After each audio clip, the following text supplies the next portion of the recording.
Hello, everybody. Welcome. Welcome. As you're coming in, we are so glad that you are here. Welcome to each of you from all across the country.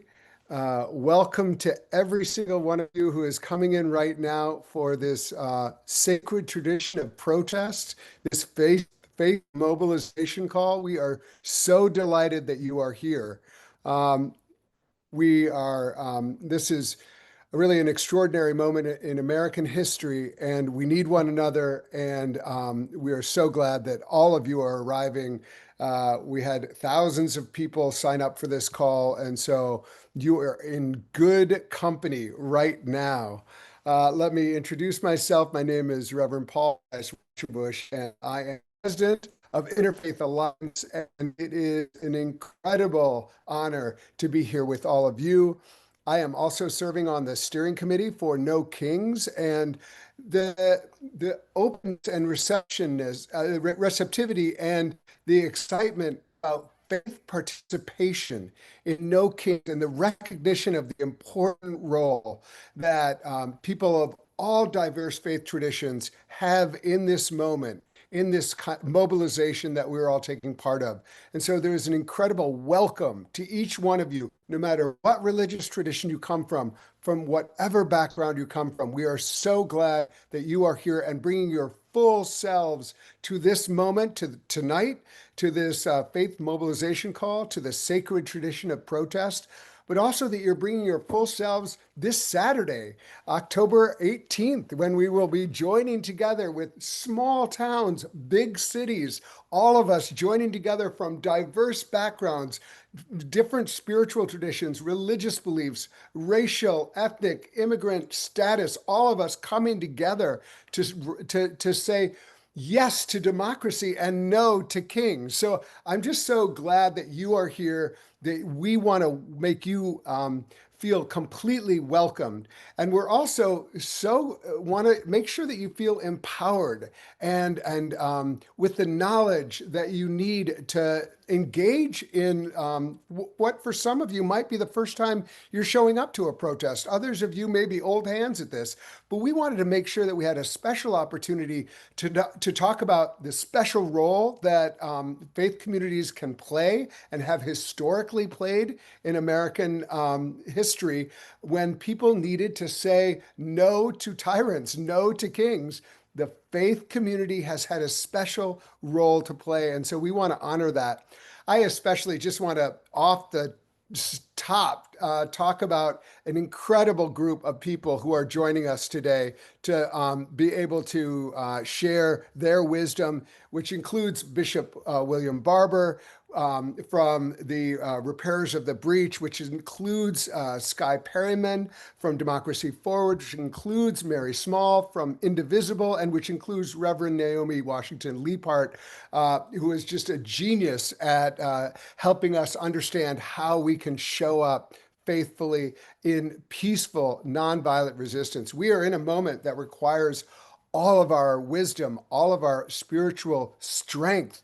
And that's something that we can go deep within ourselves. And so I just want to take a moment for each of you to honor whatever spiritual, philosophical, religious tradition you come from, and recognize that each one of you is coming with a rich history, a rich resource, wealth of spiritual power inside of you that we're bringing to No Kings to say no to tyranny, no to wannabe dictators, no to kings, and to recognize that this is a peaceful moment. This is a peaceful moment for us to show up and say, we actually represent democracy at its finest. You know, I hope you haven't heard it, but I think it's important to recognize that there have been some people out there who have been trying to say No Kings is, and that we hate America. It's just the opposite. We love America enough to show up and protect our democracy. This is a peaceful movement that is showing up and saying, we want to be here together.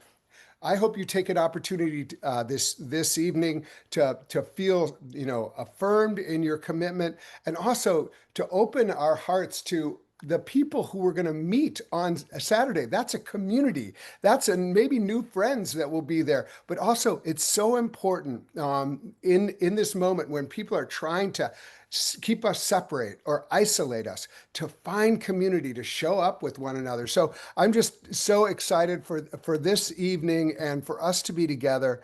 And I do want to recognize that that the possibilities here today are really strong. I, okay. I am just so I want to say one more thing that I most of you probably know about this quote, but it was new to me. And then I'm going to turn it over to Bishop Barber, who is with us. There's a quote that I just learned about that said, this was a quote that was bandied about almost to be a U.S. SEAL, and it was came up with Benjamin Franklin. Rebellion to tyranny is obedience to God.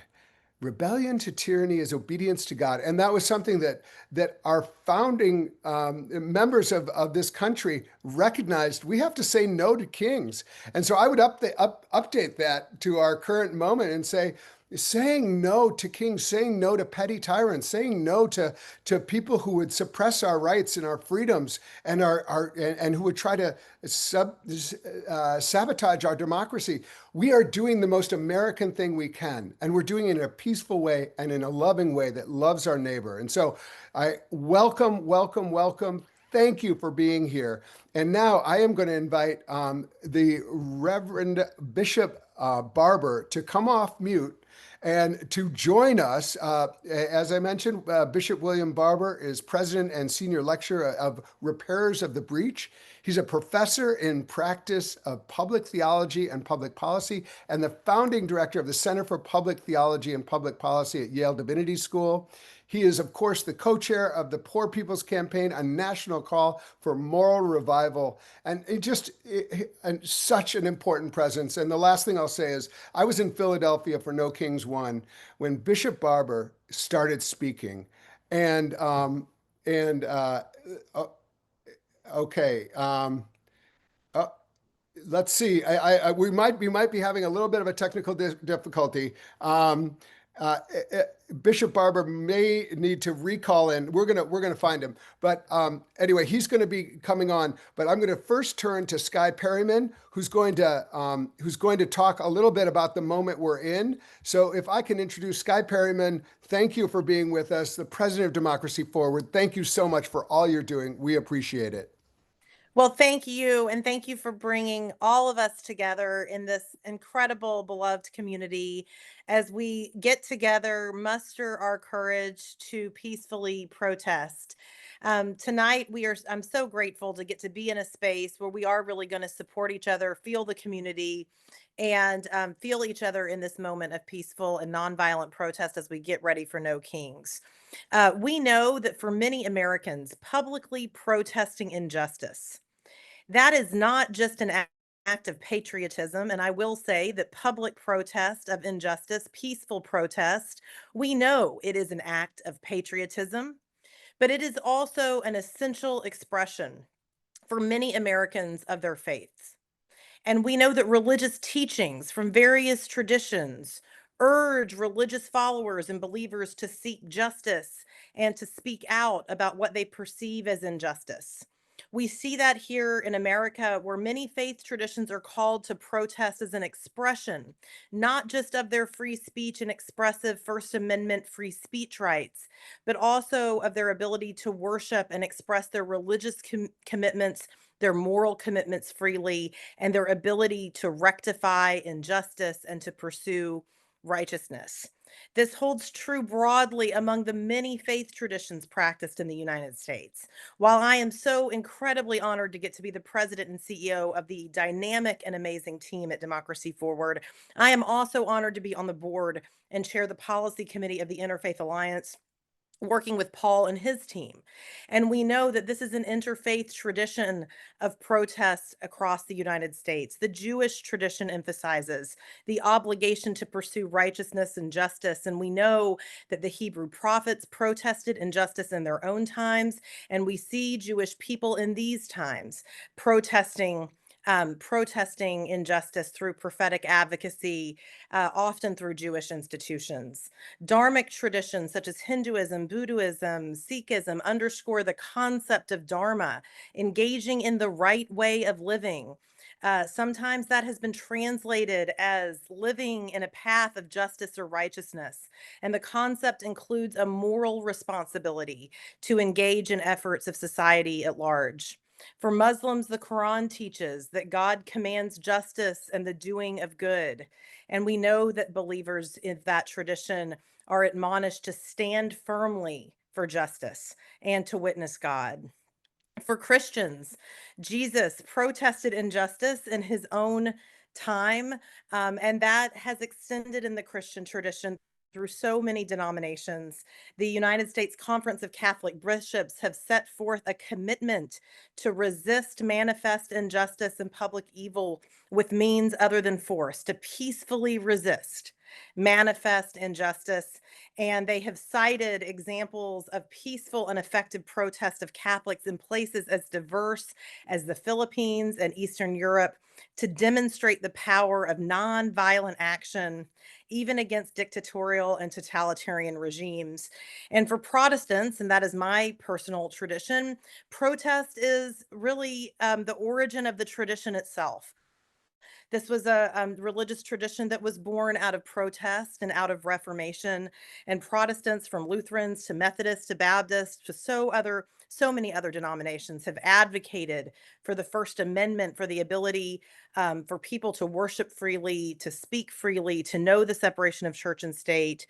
And so we know, in light of so many of these shared traditions and differing traditions across our country, it comes as no surprise. And I see people in the chat, Unitarian Universalists, we could keep going throughout the traditions. It is no surprise that faith communities and leaders in this country have taken a center stage role in protesting and resisting injustice today in the United States, across the world, and also in earlier times. Countless examples across history. I see the Quakers. Keep putting them in the chat. We're representing the Quakers right now, protesting ICE's policy of trying to enter houses of worship, and we've won a court order there here at Democracy Forward. So we know that this is an incredible tradition of so many people across the country, not just because of their patriotism, but also because of their faith and of their moral commitments and the commitments that we have to each other.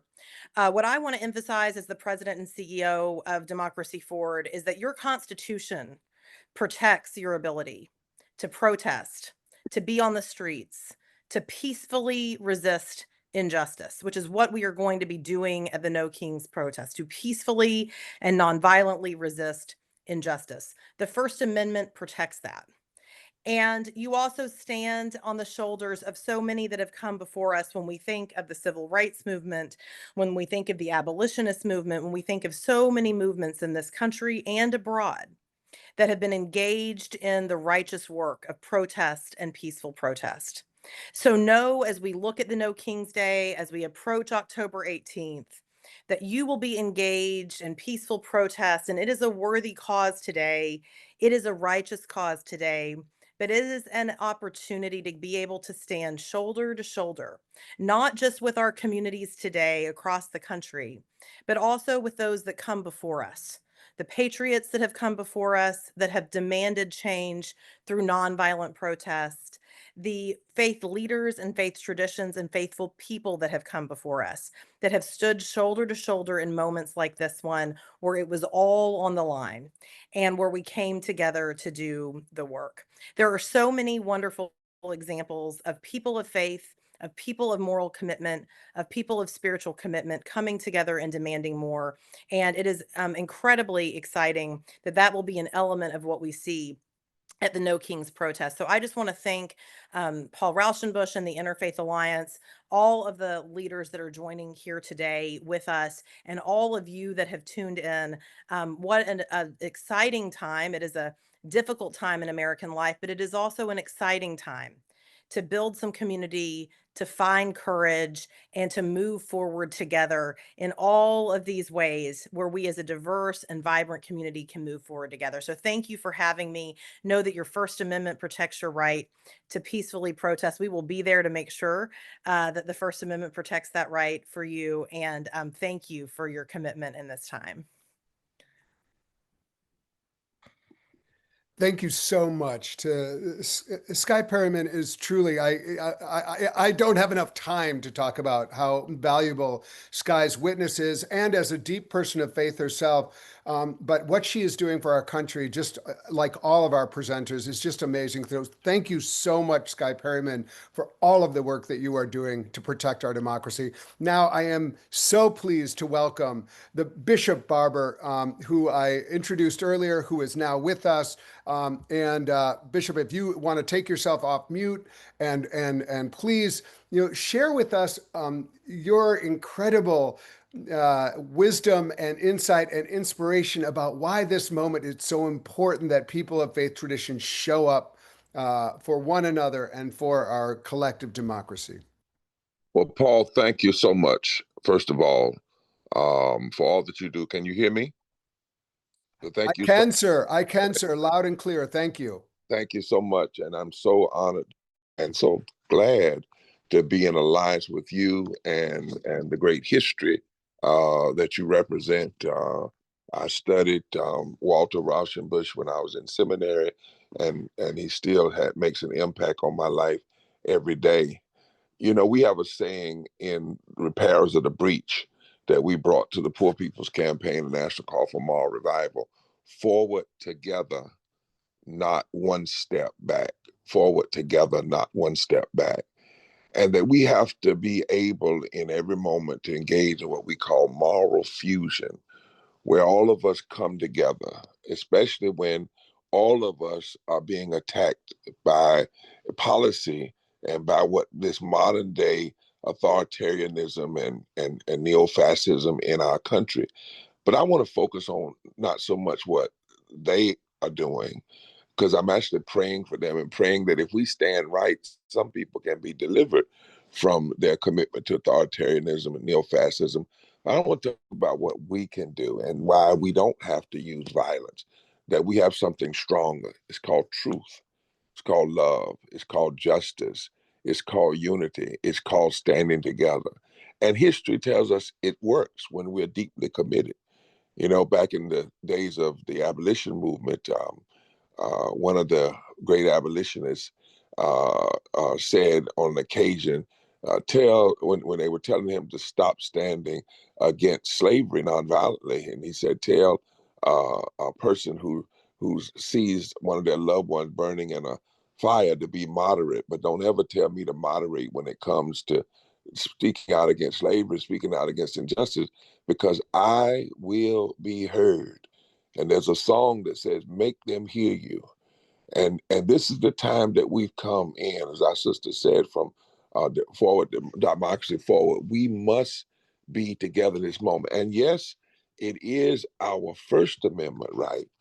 But for those of us who are people of faith, regardless of the tradition, it's not just our right, it is our faith duty. It is our faith duty to stand up. I was reading a scripture today, Paul, one that's honored by Jews and Muslims and Christians, is in the book of Jeremiah. And there was a time when the political forces were using their power in ways that hurt the people rather than lifted the people. And the prophet gets this word from God, and it says clearly, go down to the king's house. Doesn't say go down with weapons or anything like that. It says go down to the king's house and tell them what is right. Tell them to stop hurting the innocent. Tell them to welcome the immigrant. Tell them to release the oppressed from the oppressor, and tell them to stop shedding innocent blood. That is our calling. Our calling is to be prophetic witnesses in every time. Another text in the Bible says to tell the people that every nation ultimately will be judged by When I was hungry, did you feed me? When I was naked, did you clothe me? When I was an immigrant, did you welcome me? When I was sick, did you care about me? When I was in prison, did you visit me? How do you treat the least of these? As Howard Thurman says, the ultimate decision of the concern of life is, where did you stand in relationship to the dispossessed? Now, in this country, Paul, we don't have to guess about what people are supposed to be doing in government. There's nothing in our Constitution that calls people to be authoritarians, that calls them to be mean. In fact, in the preamble of our Constitution, it says that the work of government is to establish justice, not establish injustice, but to establish justice, to provide for the common defense, to promote the general welfare of everybody, and to ensure, not ensure division, not ensure hatred, but to ensure domestic tranquility. And then the Declaration of Independence tells us that when there's been a long train of abuse to to life, liberty, and the pursuit of happiness, when those virtues, those visions are being abused, it is the right and the duty of the people to challenge that form of government. So it's our time now. Millions and millions of people standing together, and faith leaders, but people of faith coming together in our unity, because every faith tradition that I've ever studied and looked at, in all of them, they call us to standing for a better world, standing for love, standing for justice, standing for mercy in our public policy. And when lies are being told and authoritarianism is being pushed, there's nothing greater than that you can do in a time of lies than telling the truth. It is the most prophetic thing you can do. And telling that truth and saying to policy violence that we will not be violent to challenge your violence, that we will in fact be nonviolent. Last thing I would say is that after Coretta Scott King lost her husband to a violence in this country, Martin Luther King, she stood at a gathering in Washington, D.C. on the Mall. It was a solidarity day. It was a part of the Poor People's Campaign. And the first thing she did when they had her stand up to speak, this is barely 2 months, she sung, "Come by here, my Lord, come by here." And then she said to that crowd something I want to repeat to all of us tonight to remember. Somebody had asked her what was violence, but considering that her husband was murdered and assassinated. And she said, that's only one kind of violence. She said, denying a child education is violence, denying health care is violence, denying a living wage is violence, denying basic fundamental rights is violence. And then she said, an apathetic attitude that refuses to stand up against these other forms of violence is also violent. By standing up on Saturday and every day after, we are choosing to be nonviolent. We would actually be participants in violence if we didn't stand up. We would be enablers of violence if we didn't stand up. We would be participants in violence if we didn't stand up. We would be participant in hurt and harm. But because we're standing up, we become the greatest representative of nonviolent truth and justice and love and the kind of deliverance that this nation needs. So let's stand together. No kings. We don't need any kings. What we need is for our leaders not to try to be kings. Just do what you swore to do. Establish justice, provide for the common defense, promote the general welfare, ensure domestic tranquility, equal protection under law. Do those things, we stand with you. Don't do those things, we nonviolently stand against you and challenge you, because it is our duty, it is our right, it is our faith, it is our calling, and God will bless our efforts. Thank you, Paul, and I'll see you in North Carolina. That's where I'll be standing on this coming Saturday. And then Monday, we're going to have Moral Mondays in 12 southern states where clergy and impacted people are coming together again. But on Saturday, I'll be standing with those in North Carolina declaring no kings, just do justice. Bishop Barber, thank you so much for absolutely everything you do, for your prophetic word tonight and every day, and just the way you live this and you breathe this, and we are so grateful. I mean, everyone is so grateful to you right now for lifting us up with that word. So thank you so much. We really appreciate your participation. Um, I would like to bring up Mary Small from Indivisible, who's going to get into some of the nitty gritty, and also, again, another incredible person who is dedicating her life to this effort for democracy and is helping to organize us for No King. So, Mary, welcome. We're so glad you're with us, and thank you for being a part of this. Thank you so much, Paul, for that warm introduction. And hi, everyone. It's so wonderful to get to be on this call with you this evening. I know we have a lot more content to get through, so I'm going to try to be brief, but do want to talk through some of the details of what folks can expect. But before I jump into that, I just wanted to say I'm here as the managing director of Indivisible and part of the No Kings Coalition, but I'm also a person of faith. And so it feels like a particular treat to get to be part of this call this evening. I was raised Baptist in North Carolina and then have found my faith home in the United Methodist Church at Foundry United Methodist Church in DC. And so carry both of those identities into this space and am joyful at the opportunity to get to be with you. Partly because I think that like for all of us here, our reasons for showing up at No Kings and continuing to take action after this Saturday are all the reasons that everybody else has, and then some more, right? We are living in a moment of time that is characterized by division and cruelty and exclusion and weaponized hatred, right? We're seeing all of those things play out on our national stage. And all of us, inside of the kind of specificity of each of our particular faith traditions and beliefs, are called to a different ethic.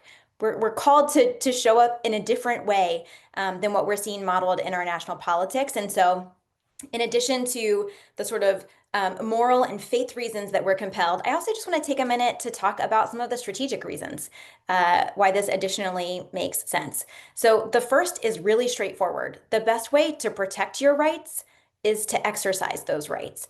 And as we're all experiencing our First Amendment rights come under attack, the best way to continue to hold them and keep them for ourselves, our neighbors, our communities, our families, our kids, is to continue exercising them strategically, disciplined, boldly, peacefully, but to continue to exercise those rights. The second thing that's strategic, and this is particularly true for folks of faith, is to really visibly demonstrate what a broad coalition of people are rejecting the actions of this administration. And so we'll talk about some very specific tips for how folks can show up on Saturday, but really visibilizing the breadth of the coalition is in and of itself a strategic move. And then the third thing that I would really ask you to hold, and kind of what I'm thinking about nonstop headed into this weekend, is that one of our core organizing imperatives in this moment is to make sure that political repression and attempts at political repression backfire. So, we've referenced a couple of times in this call already some of the lies and smears that are coming from the administration about not just the No Kings protest, but folks of conscience, folks of faith who are standing up and saying, no, this is not right. We don't support this in a variety of forms. And their intent is to scare people. What they are trying to do is make people afraid to stand up and assert defiantly an opposition to what they are pushing. And so when they tell lies about us and we show up anyway, and we bring our friends and we bring our neighbors and we show up bigger and louder than we would have otherwise, that's part of how you make political repression backfire. And it helps make sure that we don't shrink into fear, but it also changes the incentive structure for the regime for how they interact with us. And so for all of those reasons, making sure that we are making attempts at political repression backfire by showing up loudly and joyfully and boisterously in community building ways this weekend is one of those steps that we can take. Okay, so that's sort of like the big picture. I do just want to take a second to talk about some of the overall messaging for the coalition for this weekend. And of course, everyone is going to tailor this into their own voice and their own beliefs and their own priorities. But just to go through these, because I wouldn't be doing my job on this call if I didn't, the sort of top lines for No Kings are, number one, he's using our tax dollars to pay for his power grabs, right? President Trump is pouring public money into his authoritarian takeovers of cities, whether that's deploying federal forces, seizing local police in DC, funding mass detention and deportation operations, all while cutting services that working families rely on every single day, right? So our tax dollars to pay for his power grabs is a central message. Number two, and this is obvious from the name of the day, but we are united against kings. President Trump has already sidelined other branches of government in an effort to consolidate his own power. But American people don't put up with kings. This is like a massively majoritarian point of view. Together, we'll mobilize in large numbers to reject this corruption and abuse of power. It's part of our DNA as a country. And then an appreciation that they've gone too far. This is bigger than political disagreement. This administration has defied our courts, deported American citizens, disappeared people off the streets, our neighbors, our community members, slashed essential services, all while orchestrating a massive giveaway to billionaires. Enough is enough. For anyone who thinks they've gone too far, this movement is for you. And that is why we say no thrones, no crowns, no kings. So that's sort of the top line messaging for Saturday. If any piece of that resonates with you, please grab onto that and bring that into the way that you show up. Just two more quick notes from me, and then I will wrap up. First is I just want to talk about actually the really beautiful and collaborative partnership between, frankly, a huge spectrum of organizations that have been working towards both the big No Kings days that you see, but also action in between. And I specifically want to call out and appreciate the collaboration between sort of the pro-democracy organizations and faith communities and interfaith organizations like the Interfaith Alliance. I think figuring out ways to look at the multiple identities that people hold across society, all of which are being targeted by the Trump administration to make people bow to his power, comply with what they want to do in their agenda, and finding ways inside of each of these different sort of pillars, power centers of society to stand up and say, absolutely not, that doesn't represent me, that doesn't represent my faith community, my congregation, whatever the case may be, is a central part of how we fight back. Okay, and then finally, I just want to give some super practical to-dos for folks who are coming out of this call. So the first is to get trained ahead of Saturday if you haven't been already. If you go to nokings.org, and I just dropped that link into the chat, you can look at the trainings that are available for the rest of this week, and there's recordings of all of the ones that have happened before now. So if you need a more extensive Know Your Rights training, go do that. If you think you would benefit from a safety and de-escalation training, go check that out. So make sure that you have an opportunity to get trained up so that you're feeling really confident and solid headed into Saturday. And if you can, offer to volunteer. And I'll tell you very specifically how to do that. Go to nokings.org. Look at the map and find the event that's closest to you or the one that you're intending to go to. And if you register for that, you can then reach out to the host for that event and offer to see if they need additional support. These are gargantuan undertakings. 2,500 regular people all around the country are hosting these events. And it's an incredible act of, for many of them, faith, service for all of them to put these on. And many of them could use an additional marshal, someone else to help out with whatever the thing may be. And so if that is a way that you can enact your faith, that you can offer service to your community, I really encourage you to reach out. It's not too late to offer to volunteer. So get trained and volunteer if you can. Next, recruit your friends, family, community, faith community, whatever, to show up with you on Saturday. We want to show that the power of resistance and defiance to what this regime is doing, like I said before, our job is to make their repression backfire, right? Which means that every time that they try to tell lies about us, to smear us, to make us afraid, we want to show up bigger and bolder. So recruit other people to join you on Saturday. Number three, wear yellow. So yellow is sort of evolving as the movement signifier for the resistance to the Trump administration. So think about wearing yellow. But the other thing is think about how to show up visibly as a person of faith, whether that's what you put on your sign. The last action that I was at, there were a ton of folks who were in t-shirts that had the name of their faith community on them. So whether that's something that you're wearing, a sign that you have, whatever it may be for you, think about how to be visible as both a person of faith and a person of this movement at the same time. Next, stay joyful and stay regulated. So I will just say, trained people do better when stuff gets tense. So if you've never been trained in safety and de-escalation, again, I just want to promote that that training that's available one more time, one of the live trainings or the recordings that you can watch. And then also just think for yourself what it is that helps you calm your nervous system. When something tense begins to happen, just in case someone is trying, a counter protester is trying to agitate on Saturday. Our expectation is that Saturday is going to be overwhelmingly joyful, peaceful, beautiful, and community building. And somewhere in one of these events, a counter protester is going to show up and be a little agitated. So before you go, think about what it is that helps you calm yourself back down and show up in your most regulated, strategic, disciplined body. That might be a prayer, that might be a breathing exercise, it might be something else. But think about that for yourself. You probably won't experience that, but if you do, you'll be prepared and know what to do. And then lastly, don't stop on Saturday. Saturday is just one more step on a long road of continuing to take action to push back against the consolidation of power of this wannabe dictator, and the building of the joyful justice community that we all deserve. So make sure that you don't just show up on Saturday and then check it off your list, but continue to look for ways to take action beyond Saturday, whether that's through the Interfaith Alliance, the next steps coming out of No Kings, or wherever it is that you're kind of plugged into local organizing community. And with that, I'll turn it back over to Paul. Thank you so much. That was fantastic. And I love the way you came up, showed up with your full self and as like an example of how we hope people will show up. And that's an example of like, oh, I didn't know that about Mary. Like, that she's a member of Foundry and that, part of this is coming out. That's so great. And no matter where we're coming from, it's welcome. And it's about community building and learning about one another and showing up well and really coming fully. And so thank you for all of that. And thank you for kind of giving us a perspective from those of us who have been helping to organize. We are very fortunate, actually, to now turn to our own training right now with an expert trainer, Reverend Naomi Washington Leapart, who is going to take the next 25 minutes or so to walk us through what it looks like to show up in the discipline of spiritual discipline of nonviolence, peaceful assembly, and that right that we have as people and as people of faith. So I would love to welcome Reverend Naomi to join and to take it from here. I really appreciate your presence. Thank you so much for being with us here today. Thank you, Paul. Thank you, Mary. Thank you, Sky. Thank you, Interfaith Alliance, for pulling us together this week.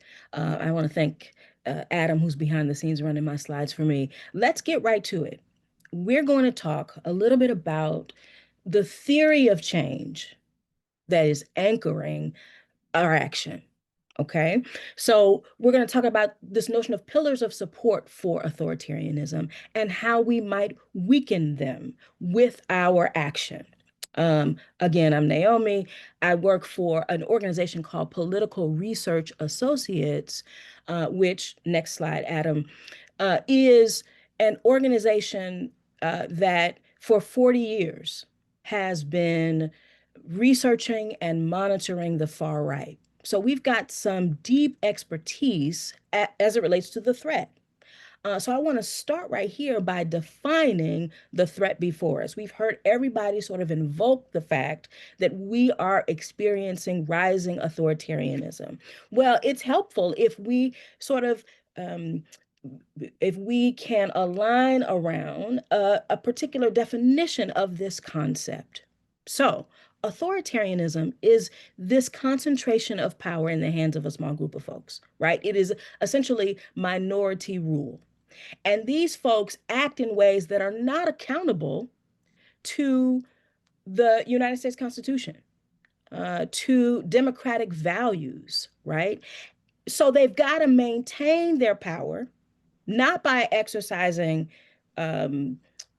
leadership as it relates to the Constitution, but by engaging in political repression, by excluding challengers and potential challengers, right? So you use the vehicle of the state to intimidate people, or you inspire and invoke kind of violent action with your rhetoric, right?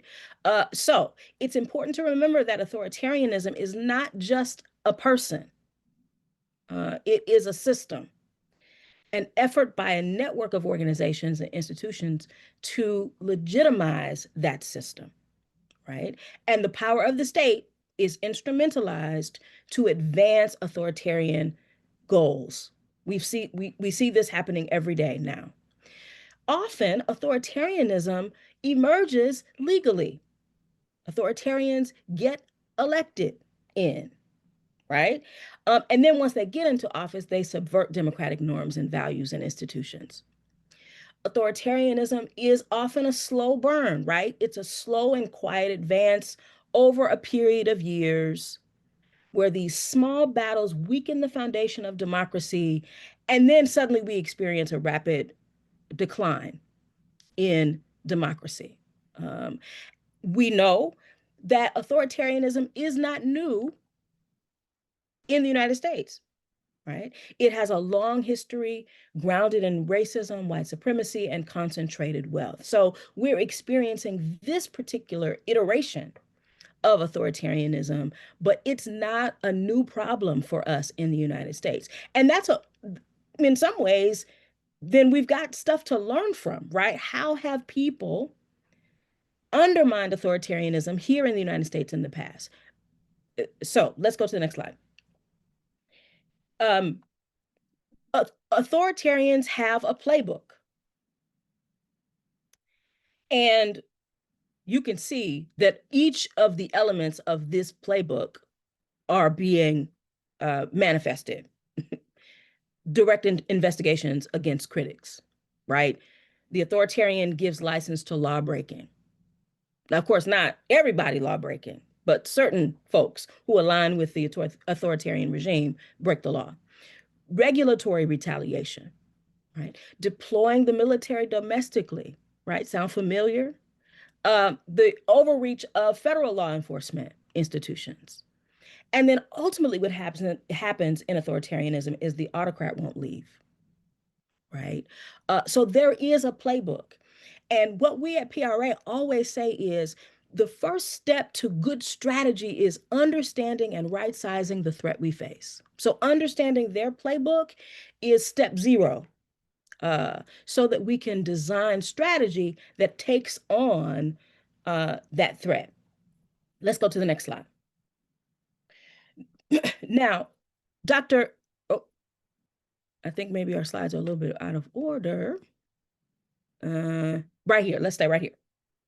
So political scientist, Dr. Gene Sharp, who was a preeminent scholar of nonviolent resistance, said this: by themselves, rulers can't collect taxes or enforce repressive laws, keep the trains running on time, build rockets, make steel, milk a cow, right? People provide those services to the state, to the ruler, to the authoritarian regime through organizations and institutions. And if people would simply stop providing those skills and services, the ruler could not rule, right? I love this, right? Because it implicates us right away, right? That we actually have the power by withdrawing our support to immobilize the authoritarian and the authoritarianism, the authoritarian regime, right? So, next slide. This leads me to this concept that I mentioned right at the beginning of pillars of support, right? There are pillars, organizations, institutions propping up the authoritarian regime, right? And the authoritarian is only able to maintain power because they're being propped up by these pillars of support. Let's go to the next slide. So again, pillars of support are these institutions, sections of society that supply the regime with power, right? By exercising their power in society, right? Let's go to the next slide. Here are some examples of pillars of support, right? The police, the military, the judiciary, civil society, educational institutions, and here we are, organized religious institutions, right? There's also business, there's also media, right? Let's go to the next slide. So organized religion, faith is a pillar of support for authoritarianism, right? Religious institutions have down through the years provided moral cover and moral sanction for injustice, right? So this is what we mean by pillar of support. So our job is to interrupt this, is to weaken the pillar by getting folks in the pillar to defect from the pillar. That weakens the pillar. And with destabilized pillars, the regime has to topple, right? We're going to talk about how we do that. Let's go to the next slide. Again, this illustration reiterates this point that power doesn't work by trickling down from the top to the bottom. That's that first triangle. Power works because it is propped up by these pillars. Next slide. Now, let's connect the dots between religion and authoritarianism and nationalism, right? You've probably already heard this in some form before. Autocrats use right-wing religion. They instrumentalize it. They don't have to be true adherents to make religion, right-wing religion, a tool that they will use, right? They'll use religious symbols and messages and frames to make these kinds of appeals, patriotic appeals, to mobilize support, to consolidate power. Brazil is a good example of this. Bolsonaro used the backing of those evangelical Christians in Brazil to anchor his campaign. He aligned his campaign with religious events and services and marches. He got faith leaders to bless him, quote unquote, in front of supporters, right?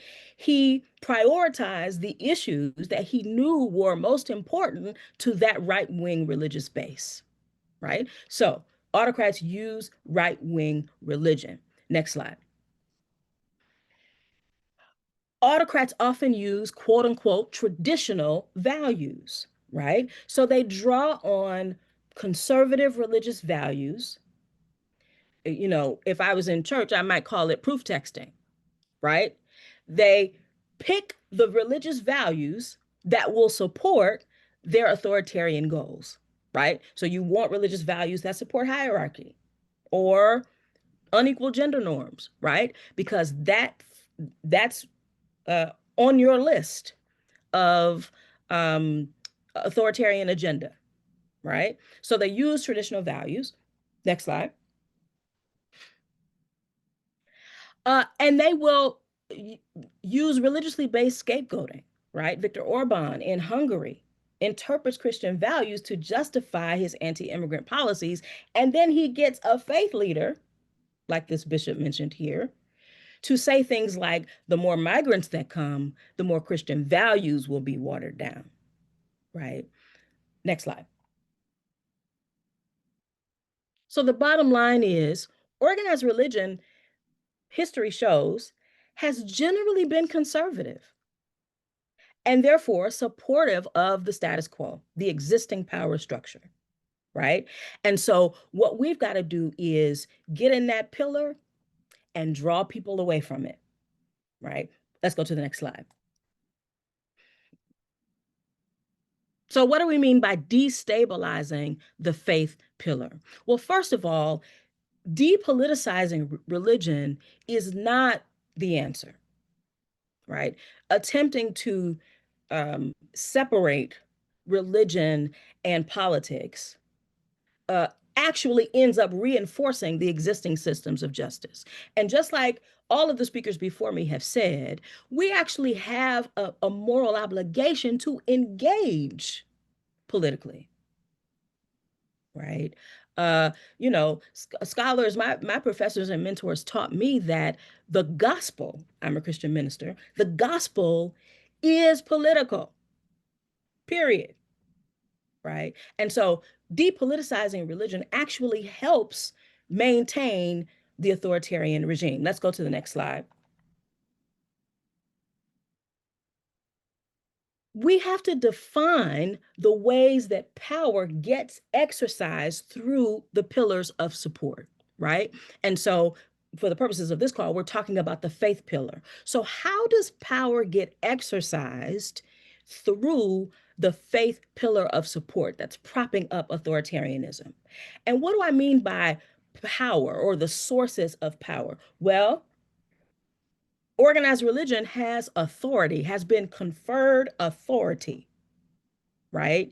And exercises authority to prop up the authoritarian regime, that spiritual authority, that moral authority.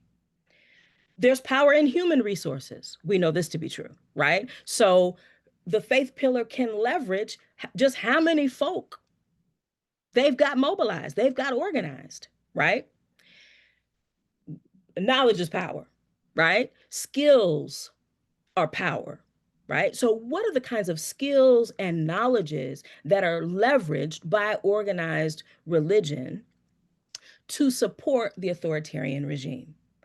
I know I'm talking fast, but think about it. Think about it. Like, what skills are unique to faith communities that get leveraged on behalf of empire, on behalf of authoritarianism? I'm thinking about, prayer.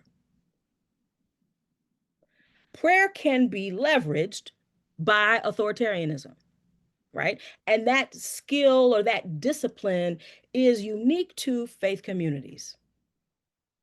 Material resources equal power, right? Organized religion often provides material resources to the state. Sure, come on in here and have your MAGA meeting. There are also intangible factors of power in organized religion, right? How are we socialized by religious institutions to adhere to authority, no matter what that authority is asking us to do? I know I grew up in a religious context where I was taught that obedience was faithfulness, was a reflection of my faithfulness to God. So disobedience, while it may ensure freedom and justice, was in my mind for a long time a violation of my faith, right? And so how are religious communities socializing us to think a certain way about non-cooperation, about resistance, about disobedience, right? And then there are sanctions. What are the consequences for violating the authority of organized religion, right? Excommunication or disenfranchisement, religious disenfranchisement, right? Religious trauma, right? What are the ways organized religion can punish us for daring to subvert their authority? Yeah. So think about the faith pillar in your context. What are the religious institutions that make up the faith pillar of support for authoritarianism in your neck of the woods? And consider asking these questions. Well, how are they using power to support the authoritarian regime? Let's go to the next slide. I think we're going to skip this next slide for time. We were going to kind of brainstorm together, but we're not going to do that. Let's go right ahead to non-cooperation. Remember, Dr. Gene Sharp said, if we simply withdrew our support, our loyalty to authoritarianism, if we got folks we're connected to who are caught up in the pillar to defect, right? If enough of us do that, then the autocrat won't be able to rely on the faith pillar for support. That pillar is weakened and is no longer helpful to the authoritarian regime. So non-cooperation is refusing to cooperate, refusing to comply with requests and demands or orders. Let's go to the next slide. So here's what we got to do. We have to influence the behavior of people in that faith pillar who are not yet with us and are people of faith.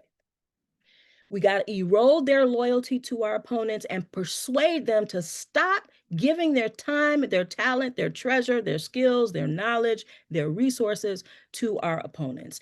And this speaks to kind of what we've been saying about the kind of tone and tenor of our action. We want to pull them away from the pillar, not push them further into it, right? So things like violence and shaming and, intimidation, those kinds of things push people away from our movement and deeper into the pillar, right? So we want to do things that pull those folk out, that invite them out, that beckon them out. We got to give them something to defect to, right? And so this is where I think the unique, imaginative ability of faith communities comes in, right? We can cast a vision to inspire folk to join us. Let's go to the next slide. Here, I'm going to run through these, okay? Forgive me. We'll get the recording, and I'm happy to share this slide deck. Okay. 1, we can destabilize the faith pillar by speaking truth to power, by leveraging our spiritual and moral influence. The folk in the faith pillar do not corner the market on spiritual and moral authority. We got moral authority too, right? Here's an example from Zambia. Church bodies got together to condemn what the authoritarian was trying to do, right? They spoke truth to power. Next slide. We recognize Bishop Buddy here. Remember when she got in that pulpit in January and spoke directly, right? Asking for mercy, right? Speaking truth to power, leveraging our authority however we can. Next slide. And then we can model defiance, right? We can sort of sanctify righteous defiance, righteous dissent through our acts of non-cooperation and civil disobedience, right? Refusing to offer the monks, in Myanmar, refuse to offer their religious services for the regime, right? You don't get to, we're not blessing you. We're not, right? Non-cooperation. Next slide. These nuns in the Philippines knelt before tanks and prayed the rosary, right? They put their bodies in the way, right? And we're still engaging in their spiritual discipline of prayer, right? Next slide. The next thing anti-authoritarian faith communities can do to destabilize the faith pillar is help build bridges, connect people across differences, right? We are conveners. We can be conveners of folks who aren't currently aligned, right? And create a container whereby we might achieve some alignment, right? Not dialogue for dialogue's sake, but dialogue that gets us to a point of alignment and then to collective action. You see here in Utah, the Mormon Women for Ethical Government built bridges, right? Through this quilt-in project that they engaged in. Next slide. Another example from Liberia, Muslim and Christian women getting together. So again, across lines of differences and in solidarity with each other, moved together, right? To pressure the government and the rebel groups to do the same, to reach across the proverbial aisle. Next slide. And then again, right? We want to withdraw material support from the authoritarian regime and instead provide material support for pro-democracy mobilization, right? Faith communities have access to, infrastructure, physical infrastructure that can be leveraged for the movement, right? Networks, other kinds of resources, right? We know that during the civil rights movement, right? Churches in the South leveraged their space, right? To bolster the movement, to provide shelter, refuge, infrastructure for the movement. Next slide. Again, in India, we've got religious communities, the Sikh communities, providing material support to farmers who were protesting, right? It's like, if we're going to ask you to withdraw and know that you're going to lose resources, we're going to stand in the gap, right? We're going to provide material support for you while you refuse to cooperate with the state. Next slide.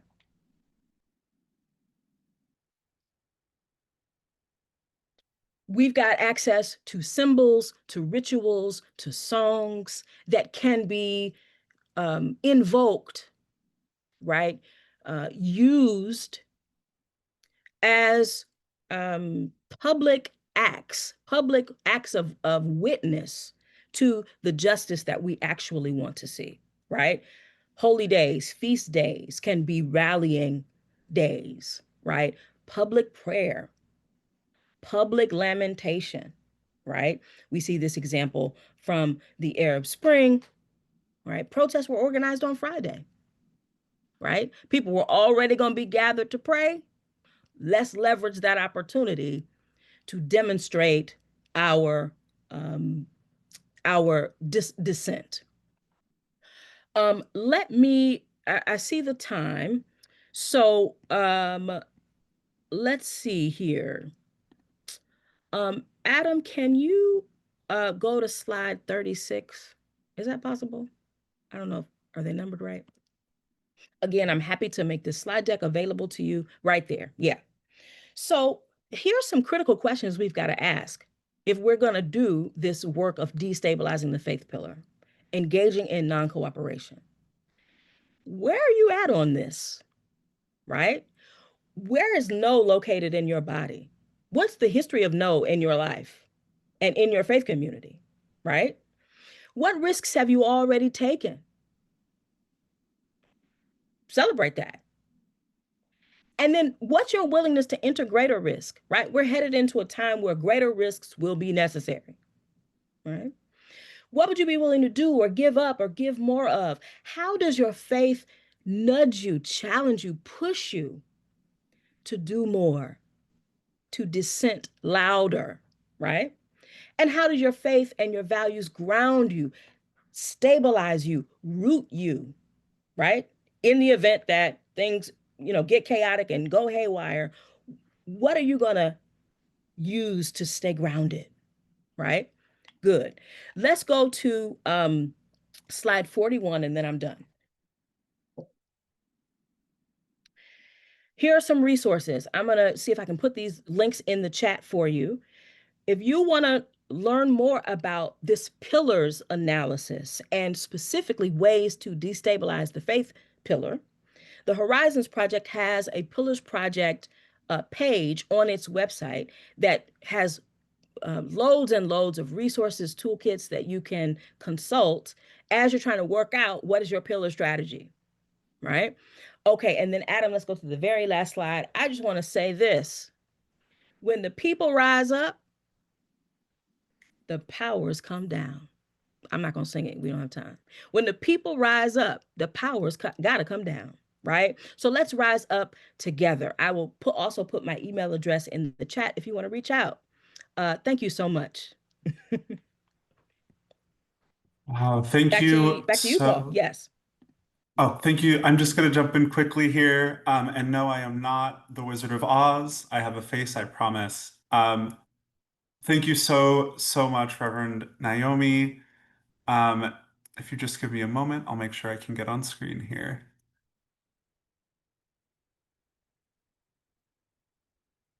Hey everyone, my name is Adam Friedman. I'm the organizing and elections strategist at Interfaith Alliance. And I just wanted to offer a few words to synthesize some of what we just heard from Reverend Naomi, mention some charges that I hope we can all carry with us into No Kings 2 this weekend, and mention a few resources that Interfaith Alliance has built out to ensure that you, whether this is your 80th protest or your first, feel equipped, hold the charge of this moment, and feel like you have all of the tools that you need to show up in your full self. So I just briefly, again, want to thank all of our panelists and mention that Reverend Naomi, I will be taking with me these truths that you spoke about, what it means to show up as somebody of faith, that we have a moral voice in this moment and can speak uniquely to the value of democracy and make these moral appeals. We can build bridges, not just at No Kings, where we know folks are coming with their unique identities, but in our houses of worship, which might be bastions for events like No Kings, or might be places where we need to do that work that you were describing of withdrawing our cooperation from the authoritarian regime. We also know that faith communities can provide that material support. Mary spoke about some really, really great action steps, including reaching out and volunteering. Bringing cases of water is always so valuable, of course, while coordinating with event organizers. And we have unique power in the visuals that we can bring. And so I'm going to share just a few immediate action steps I hope everyone on this call can take if they haven't yet. And then I want to make sure, and I'll put this in the chat, that you have our resources, one of which is our interfaith messaging guide, which has ideas for signs, for chants, for events you can organize ahead of No Kings to ensure that you can show up as your full self as a person of faith or moral conscience. I also just want to mention, if you have not signed up for a No Kings event, please make sure that you go to nokings.org. We'll have that link in the chat. Find an event near you. Please volunteer if possible. We're always looking for more support. Make sure that you don't go alone, right? Ask a friend, or even better, plan a pre-event gathering. We have a great toolkit on our website that I'll put in the chat where you can see step by step how to organize a pre-event gathering in your faith community. And instead of just bringing one person, bring 30 with you. I also want to just mention again, please, signs are so important to show how you are showing up, bring your full self with you, and make sure that people around you can see what's bringing you to No Kings this weekend. When you're at the event itself, just want to reiterate that it's very important to listen to event organizers and to marshals. If you see somebody wearing an orange vest, after thinking, wow, that's really fashionable, I want it, also make sure you're listening to their instructions and guidance. And then the last two things I'll just plug before dropping some resources, and then we'll go to Q&A, is please take lots of pictures. This is a moment, in addition to saying No Kings, saying yes to democracy, which is something we want to celebrate. This is a moment of non-violent action and joy, celebrating the promise of our country, which we comprise. And so I encourage you to take pictures and tag at Interfaith Alliance on socials. That's INTRFTH Alliance. And also meet someone new. I encourage you to make a new friend, find somebody you don't know at your local No Kings event, and have a conversation about how, while you're people coming from different places, you're finding yourselves at the same event in support of US democracy. Again, thank you all so much for being here this evening. Thank you to our incredible panelists. I am going to make it so you can see all of our amazing panelists now, and we'll move to Q&A.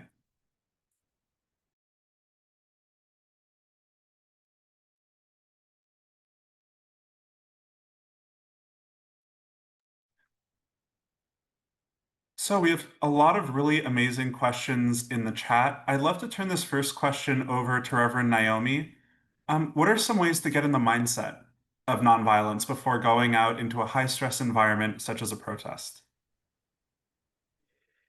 Yeah, I continue to be inspired by what kind of my foreparents did in the civil rights movement, right? They did not take it for granted that they would be able to maintain their composure and be regulated in the face of the terror of the Jim Crow South, right? And so they practiced essentially, right?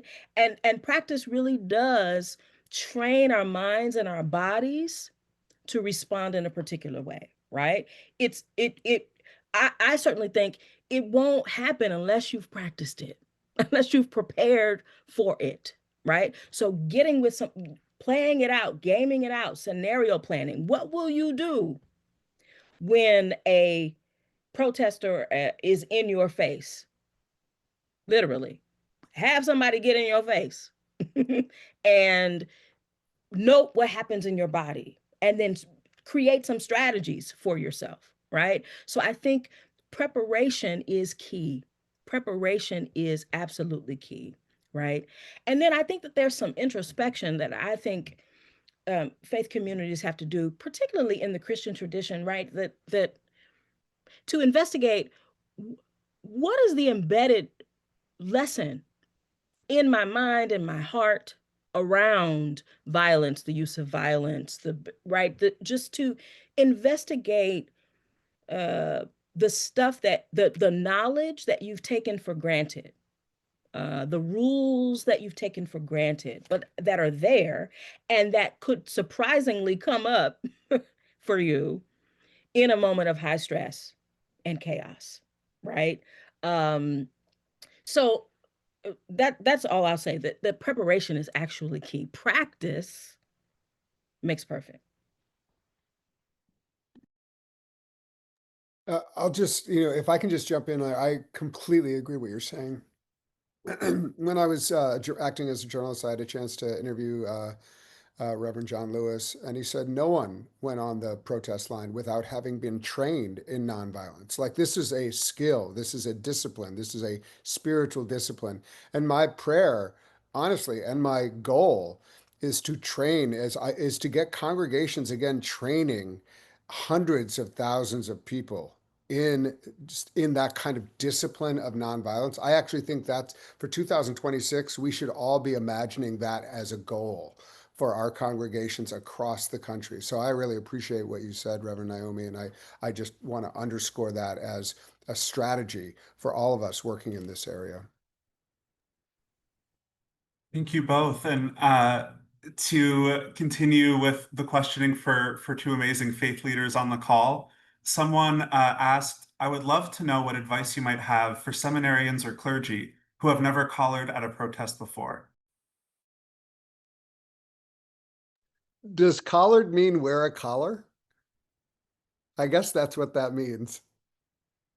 I hope. I don't know what else. But I would say, I would say, like, you don't have to wear a collar, to like be, to show your religious bona fides. But if you do, if you decide to, or wear your stole, just, wear that mantle with the spiritual authority that it conveys, which is also humbleness. Like, no one wants an arrogant, minister who's like, well, let me go to the front. It's actually about like recognizing that you may actually be called to do something special in that moment. When we saw in LA, we saw clergy putting themselves as a buffer between some of the protesters and the National Guard in order to create a line of peace. And so recognize the moment, carry it both lightly, but with the spiritual weight that it comes, and see, the other thing I would just encourage people to do is reach out. And Mary, I'd love to hear your thoughts about this. Reach out to your local organizer and say, hey, I am coming as a faith leader. If there's anything I can do that would be helpful without burdening you, I just want to let you know that I will be there. And, Mary, I don't know how that lands with you, but I do think letting organizers know, either in big cities, but also in modest cities or small towns, saying, I'm coming if there's anything I can do that will be helpful. Otherwise, I'm just delighted to be there as a person. What do you think about that, Mary? I think that that's fantastic. And I would just ask everybody to, before you press send on an email, just remember we're like less than a week out and the hosts of these events are like pretty stressed. So 100% to everything that you just said, Paul, but making that offering and then not taking it personally if they don't get back to you, not taking it personally if they don't want you to speak, but do want you there, but just in that real spirit of an offering, and then otherwise you'll show up. I think that that's perfect in every way.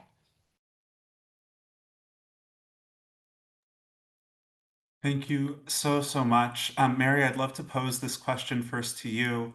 Someone in the chat asked, it feels like people are so complacent in this moment. How can we shake people from their complacency? How can we activate folks in our community?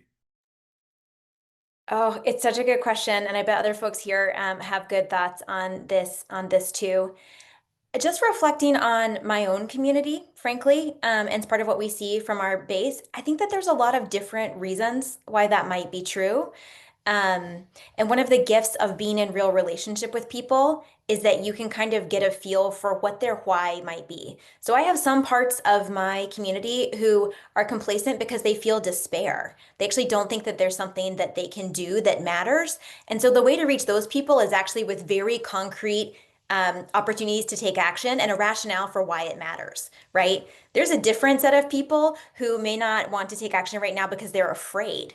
And so the way to reach those people, right, is a different one than the people who might be feeling despair. And so I think that, especially for folks that you're in relationship and community with, coming from a place of understanding and invitation, not shame and judgment, is like basically always a better way to pull. I mean, to talk about what Naomi was talking about earlier about we want to pull people towards us. We want to make sure we're not repelling people. So however you might, whatever frustration you might have, setting aside the judgment and shame, trying to figure out what might be going on for them, what their block might be, and seeing if you can give an offering or invitation that kind of meets the emotional resonance of where they're at. It's sort of the best advice that I have. Let me just chime in and say, I think yes, people are afraid. And I have found it helpful to admit that I'm afraid too, right? That it's not that we're not afraid. It's that we're afraid and we're going anyway. We're afraid and we're going anyway because we won't be by ourselves, right? That risk is more tolerable in the collective.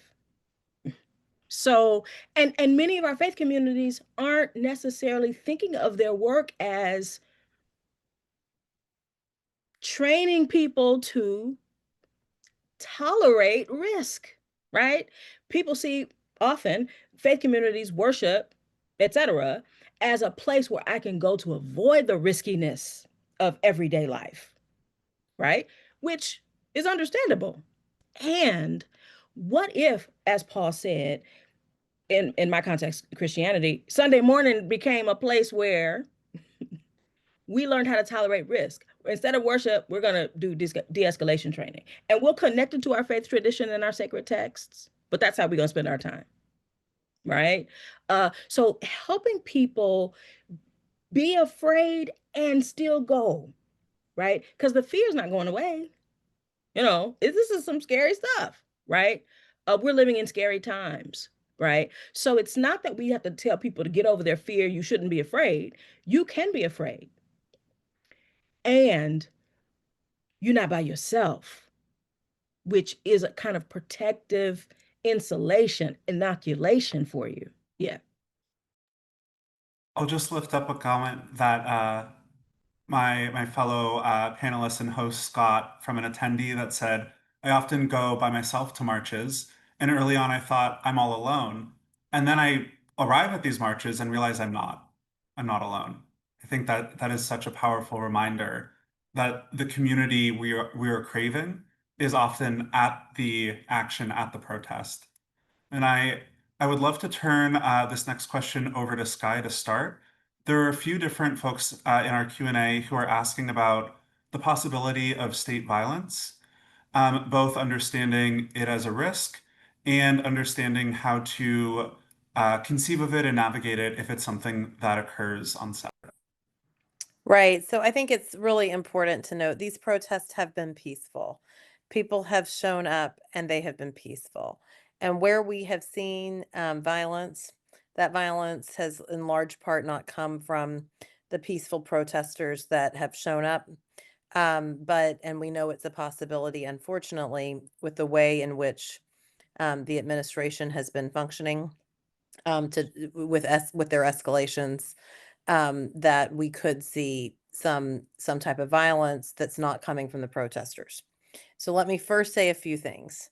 One, for those of you that saw the testimony of the National Guard head from Oregon recently in front of Congress, who noted that the purpose of law enforcement in this country at a protest is to protect the right to peacefully protest. I mean, that is your Constitution, and that is the way in which many public servants understand and rightfully understand their obligations. So I just want to say that there are people out there within our system that have been trained in that, because that is the purpose typically. That's not how this administration sees it. And so we have to go into these things with our eyes wide open. I think the Indivisible Network and all of the organizations that are co-sponsoring and engaging with No Kings have done a great job of, providing training for everyone that is going to protest around how these protests can be peaceful and, and providing some level of understanding about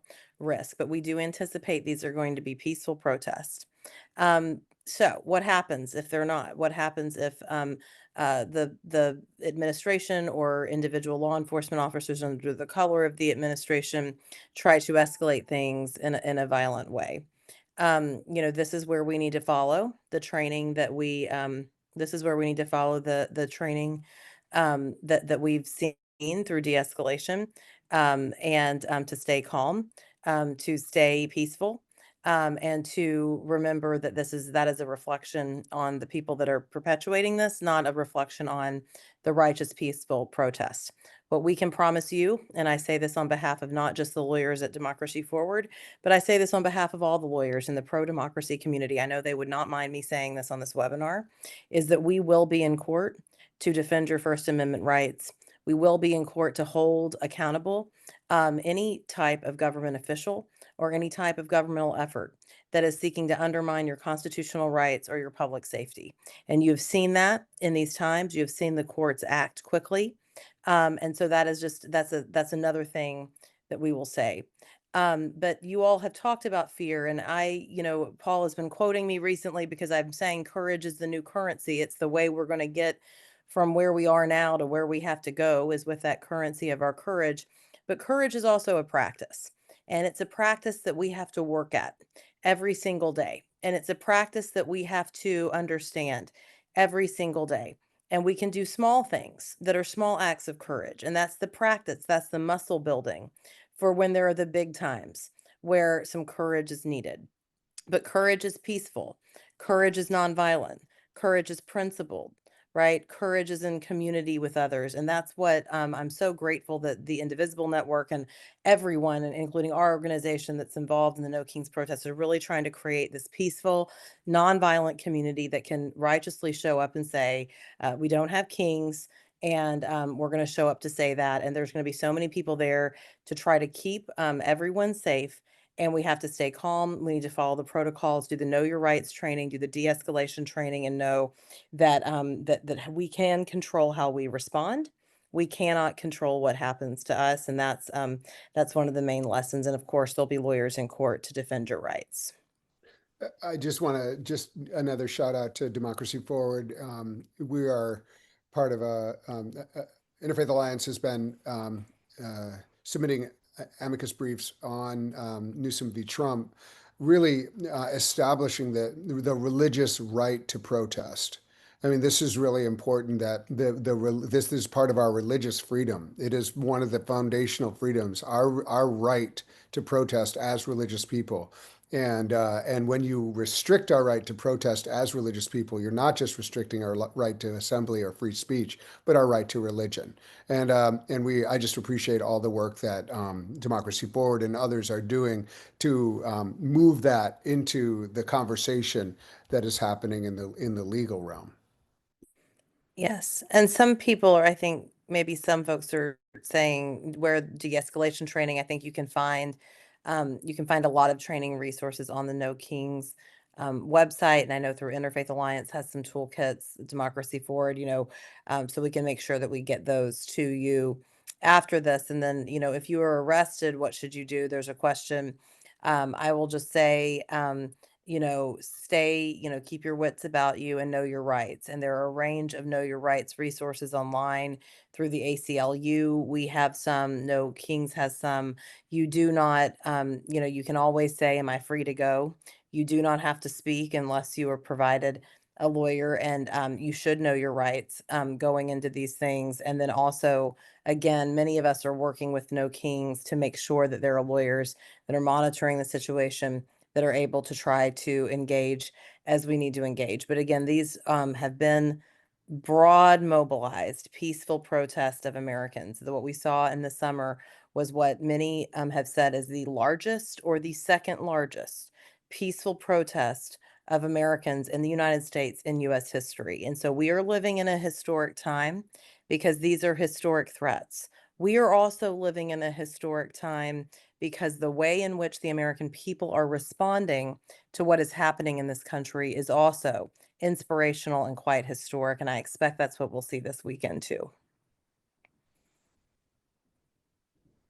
Thank you so much, Sky. I'll also put in the chat in just a moment here an amazing training that the ACLU is doing tomorrow through their partnership with No Kings, focused on knowing your rights. And they'll go into more depth about all of the what ifs, right? So you can go to these protests confident not only in engaging in nonviolent action, but in being safe and knowing your rights, regardless of contingency. And I do want to lift up one more question before a beautiful closing question that somebody asked. And Naomi, I know you answered this in the chat, but I want to lift it up again in case anyone else would like to add. An attendee asks, the faith pillar that is propping up this regime is coming from Christian nationalism at this point. What can we do to try and remove that support? They purposefully stay separate from us. I really appreciate this question. I think it goes to the heart of why we're actually meeting today and why these kind of gatherings are so important, is because what we're seeing with the effort to mobilize weaponized faith in support of this authoritarian regime is that they are actually creating a smaller and smaller group of people who are supporting this authoritarian regime and creating more and more folks who actually don't agree with it. I mean, that one of the most interesting, odd strategies was to attack the Catholic Church within the first month of this administration for padding the bottom line, which is what J.D. Vance accused the Catholic bishops of doing in the and since then you've seen actually now Pope Leo has actually come out and say we have to be stronger in opposing the ambitions of this administration. The Lutheran Church, and there's just, I think there is a broad realization among religious communities that that this administration does not represent religious in its broader perspective. They are trying to restrict religion to their understanding of religion that is in lockstep with their political agenda. And the more that we can say that, and the more that we can be clear, their Religious Freedom Commission is all right-wing Christians and one Orthodox Jew. That does not represent the breadth and the brilliance and the abundance of the religious traditions that are here in this country. So the more we can point out what they are doing and how they are using faith and the threat that that poses to the free exercise of the majority of faith traditions in America, the more we can begin to invite the broad religious community to be part of this No Kings, more broad pro-democracy, pro-faith movement that is really rallying right now. And Interfaith Alliance and many of our colleagues are right there, and we're excited about the momentum that we're gaining in that. So I'll leave it there, but I think this is an important moment for the pro-democracy faith movement to show up with as broad of coalitions. And I really appreciate, Reverend Naomi, the way you talked about that. See how broad our coalition can be in this moment and how many people we can welcome in. Just we were just in Idaho, and we were with LDS leaders and Mormon leaders and people who identified as Republican. We were gathering all together because they all collectively represented a community that was worried about the threat of Christian nationalism taking over in Idaho. And so I think the more we can build broad coalitions and invite them on Saturday, No Kings, October 18th, a peaceful gathering with all of our people there. I'm so excited. So Adam, do you want to have anything else, or you want to close this out? Thanks, Paul. I just want to end with one last question, and then, of course, a final thank you. Someone asked a really, really beautiful question, and I wanted to pose it to y'all. Through your work, is there anything you've added or are holding to stay uplifted and keep your peace during moments of disappointment or sadness?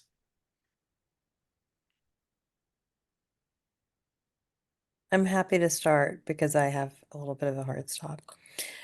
I think seeing communities like this come together and really being intentional about showing up, whether it's to our small community gatherings or things that are just happening, maybe across the street from where we live or in our workplaces or in our communities, or whether it is broader mobilization calls like this, but staying grounded in the fact that we are not alone and that we are part of a community. We are part of a community of people that live today and that are with us today. We are part of a community of people who did this and gathered with community members in times past. And I think that is incredibly important for us to remember. For days where we might not be feeling as magnanimous, so as to focus on the beauty of human community, it also helps me to remember that autocratic actors want you to lose your wits about you, to feel as if everything is, to feel as if you can't stay grounded. They want you to feel alone. They want you to feel like you don't have power.